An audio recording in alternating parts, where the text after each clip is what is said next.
Good morning students. BCom part first के BST के paper first corporate accounting की e lecture की series में हम स्टडी कर रहे थे general introduction of accounting standards and IFRS. अभी तक के प्रीवियस लेक्चर्स में हम देख चुके हैं अकाउंटिंग स्टैंडर्ड के बारे में कि अकाउंटिंग स्टैंडर्ड होते क्या हैं, क्या बेनिफिट्स है, क्या नीड है, साथ ही अकाउंटिंग स्टैंडर्ड किसके द्वारा फॉर्मुलेट करे जाते हैं और कौन कौन से अकाउंटिंग स्टैंडर्ड अभी तक इशू हो चुके हैं। अब इसी की सीरीज में आगे चलते हुए हम आज स्टडी करेंगे आईएफआरएस के बारे में।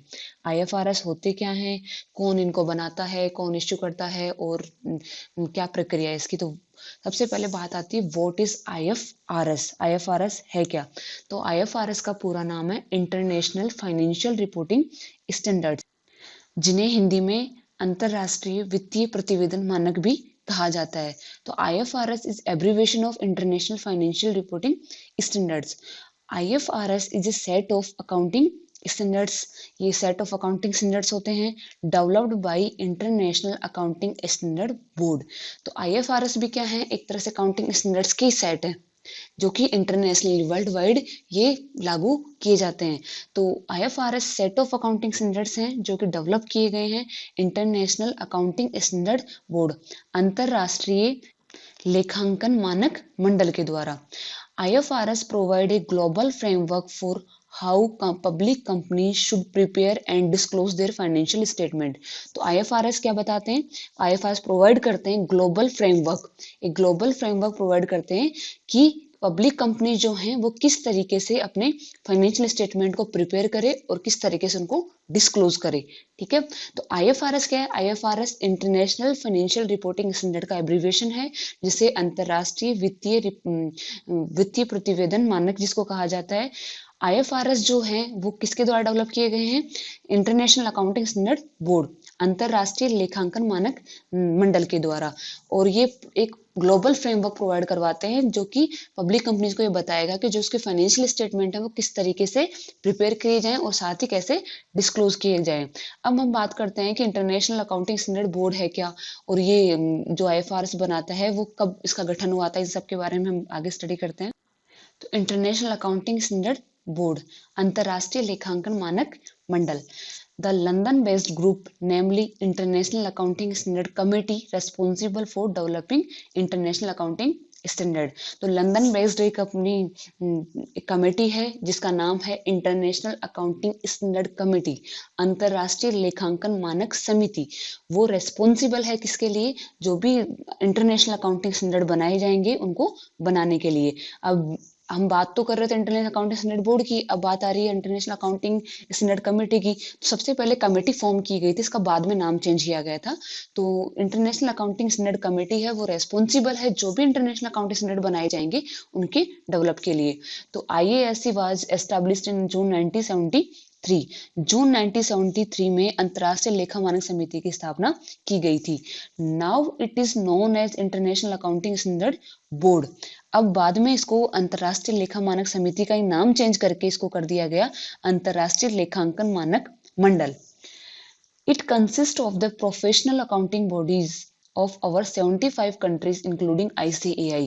जो इंटरनेशनल अकाउंटिंग स्टैंडर्ड बोर्ड है इसमें 75 कंट्रीज के जो भी प्रोफेशनल अकाउंटेंसी बॉडीज हैं वो इंक्लूड हैं, इसके मेंबर्स हैं साथ ही।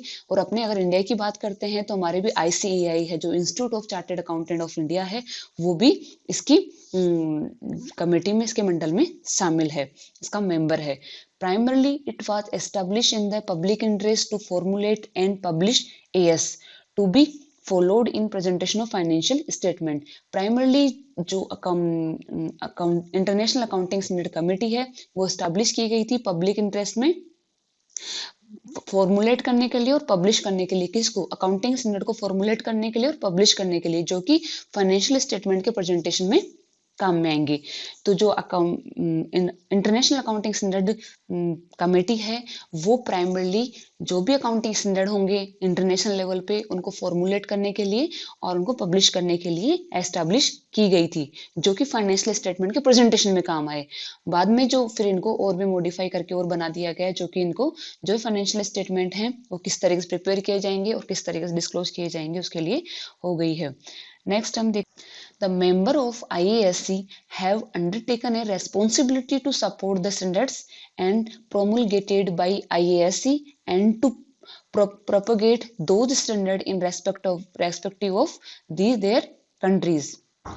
तो जो मेंबर हैं आईएएससी के accounting standard international accounting standard committee के, वो रेस्पॉन्सिबिलिटी लेते हैं जो अकाउंटिंग स्टैंडर्ड को सपोर्ट करने की और आईएएससी के द्वारा प्रोमोलगेटेड प्रकाशित करने की और प्रोपोगेटेड उनके प्रचार प्रसार करने की, जो जिन रेस्पेक्टिव कंट्रीज में उनका प्रचार करने की। तो जो आईएएससी के मेंबर हैं, जो भी अकाउंटिंग स्टैंडर्ड बनाए जाएंगे उनको सपोर्ट करना, उनको प्रकाशित करना और रेस्पेक्टिव कंट्रीज में प्रचार करने की रेस्पॉन्सिबिलिटी लेते हैं। IASAB international standard issued statement of past and future AS। जो IASB है अंतरराष्ट्रीय लेखांकन मानक मंडल है, उसने वर्तमान एवं भविष्य के लिए लेखा मानक निर्गमित किए हैं। IASB publish it's statement in series of pronouncements called IFRS।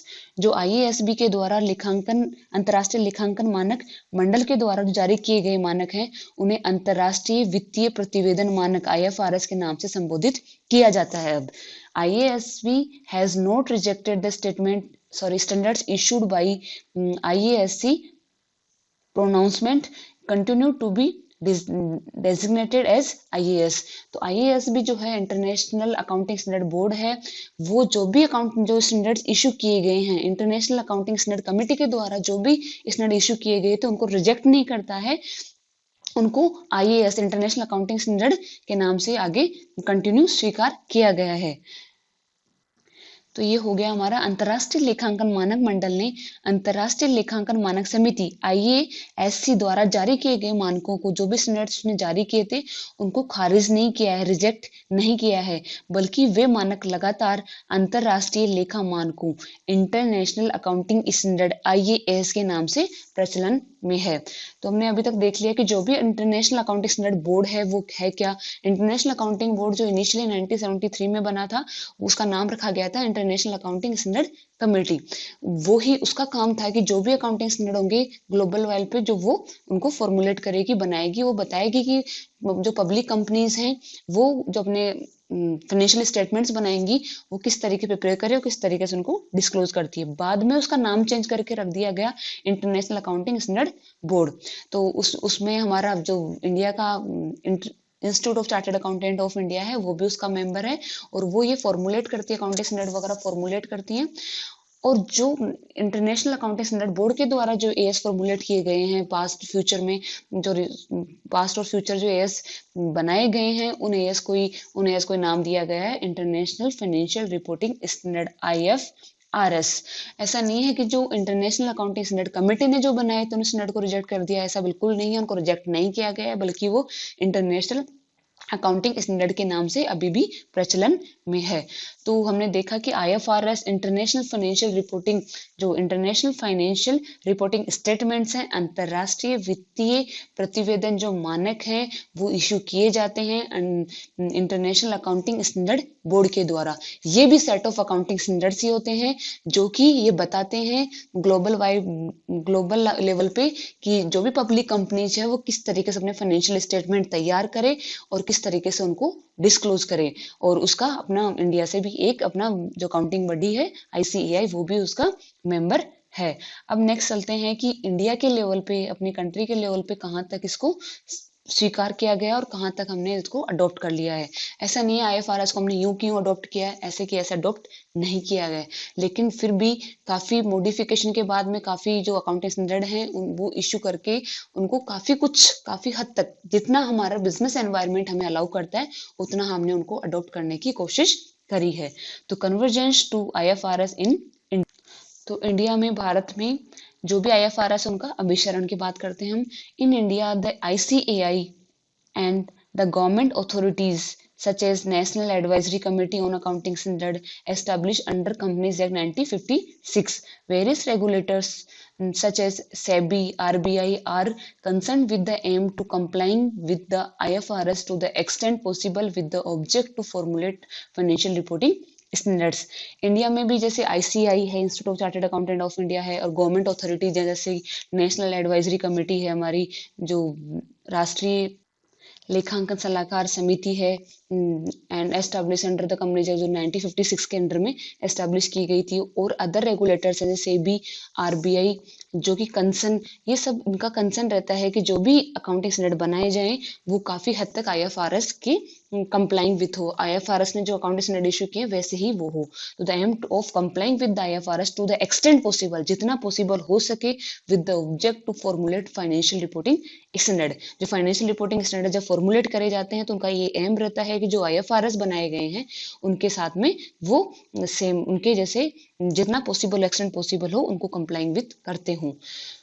ICAI is a member of IFAC international federation accounts का। ICAI अपना institute of chartered accountant of India इसका मेंबर है। ICAI has work through the convergence considering the application of IFRS। और ICAI work करता है जो भी IFRS है उनको यहाँ पे अभिसरण किया जा सके।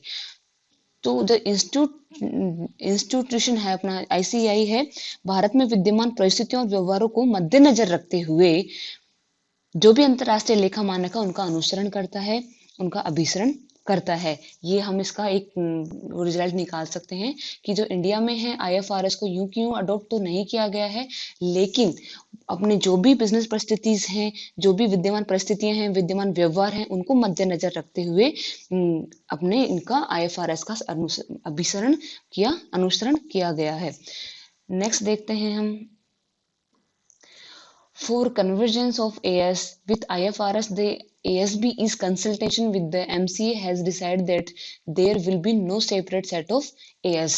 इनका IFRS का AS के साथ अनुसरण करने के लिए accounting standard board consultation with the MCA ministry of corporate affairs has decided, उन्होंने डिसाइड करा है, there will be 2 separate set of AS, 2 separate set of AS बनाए जाएंगे, जिसको एक तो कहा गया है IND AS जिसको बोलते हैं इंडियन अकाउंटिंग स्टैंडर्ड्स, और एग्जिस्टिंग AS जो कि हमारे अकाउंटिंग स्टैंडर्ड की हम पहले बात कर चुके हैं कि जो अकाउंटिंग स्टैंडर्ड जो ICAI वगैरह इशू करते हैं, अकाउंटिंग स्टैंडर्ड बोर्ड जो इशू करता है, उन 2 सेट अलग अलग सेट ऑफ AS तैयार किए जाएंगे।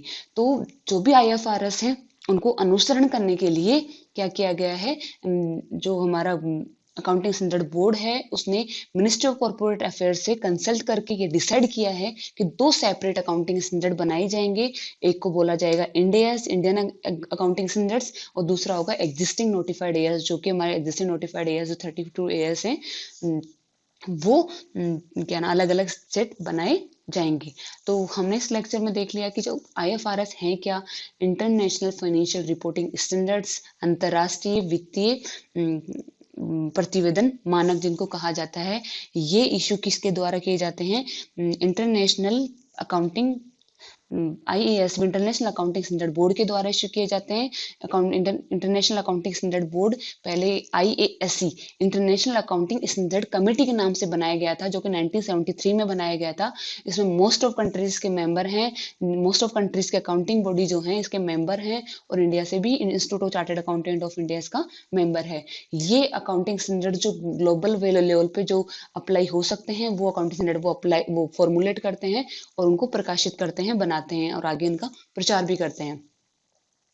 वो जो अकाउंटिंग स्टैंडर्ड बनाते हैं IFRS हैं, वो IFRS एक फ्रेमवर्क प्रोवाइड करते हैं कि किस तरीके से पब्लिक सेक्टर जो कंपनीज हैं वो अपने फाइनेंशियल स्टेटमेंट प्रिपेयर करेंगे और डिस्क्लोज करेंगे। अब बात आती है इंडिया की। इंडिया की अगर हम बात करते हैं तो इंडिया में भी IFRS को यूं की यूं तो अडॉप्ट नहीं किया गया है, लेकिन हमारे जो बिजनेस परिस्थितियां हैं, व्यवहार हैं, उनको मद्देनजर रखते हुए जितना पॉसिबल हो सका, मैक्सिमम जितना जिस एक्सटेंट तक पॉसिबल है उस एक्सटेंट तक जो भी IFRS है उनको अडॉप्ट करने की कोशिश की गई है, और उसी के अनुरूप अकाउंटिंग स्टैंडर्ड बनाए गए हैं और टाइम टू टाइम उनको मॉडिफाई भी किया गया है। अब इस चीज को अनुसरण को ही देखते हुए ताकि IFRS और AS एक जैसे हो सके, सेम टू सेम तो नहीं बना सकते, लेकिन जितना हो सके उतना उनमें दोनों में सेम समानता लाने के लिए अकाउंटिंग स्टैंडर्ड बोर्ड है उसने मिनिस्ट्री ऑफ कॉर्पोरेट अफेयर से कंसल्ट करके ये डिसाइड किया गया है कि 2 सेपरेट अकाउंटिंग स्टैंडर्ड बनाए जाएंगे, जिनको एक तो AS बोला जाएगा, इंडियन अकाउंटिंग स्टैंडर्ड्स बोला जाएगा, और एक जो हमारे एग्जिस्टिंग नोटिफाइड अकाउंटिंग स्टैंडर्ड है उनको रखा जाएगा। 2 सेट ऑफ अकाउंटिंग स्टैंडर्ड हमारे बन जाएंगे। अभी तक के हम 4 लेक्चर जो हम कर चुके हैं उनमें सब देख चुके हैं कि जनरल इंट्रोडक्शन अकाउंटिंग स्टैंडर्ड क्या है, अकाउंटिंग स्टैंडर्ड के बारे में, जनरल जो चीजें हैं वो, और साथ ही हम IFRS के बारे में भी देख चुके हैं। और अब नेक्स्ट चैप्टर हम नेक्स्ट वीडियो में, नेक्स्ट लेक्चर में स्टार्ट करेंगे। इस लेक्चर में बस इतना ही। Thank you.